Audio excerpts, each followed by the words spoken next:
संग्राम बापू महाराज हे गेल्या काही वर्षांपासून हिंदू धर्माचं रक्षण व्हावं, हिंदू संस्कृतीचं जतन व्हावं, लव जिहादच्या मोठ्या प्रमाणामध्ये ज्या घटना घडतायत त्या घटनापासून आपण कसं सावध राहिलं पाहिजे याचं मार्गदर्शन करणं, धर्मांतरांच्या बाबतीमध्ये फसवी आमिष दाखवून जोर जबरदस्तीनं आम्ही चमत्कार करतो, आम्ही दवाखान्यामध्ये मदत करतो, घरं बांधायला पैसे देतो, तुम्हाला धान्य पुरवतो, अशी काही आमिष दाखवून जे धर्मांतरण सुरू आहे याच्यावरती अत्यंत परखडपणे भूमिका मांडत आहेत।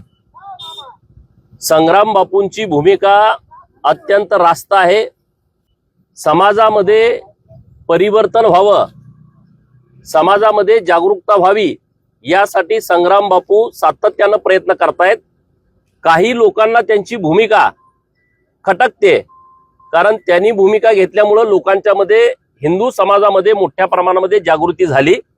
जिथं जिथं उमेदवारांचे पराभव झालेत तिथल्या लोकांना त्यांच्याविषयी रोष तयार झालेला आहे आणि म्हणून संग्राम बापूंची भूमिका जी आहे धर्मरक्षणाची, त्या भूमिकेचं आम्ही समर्थन करतो।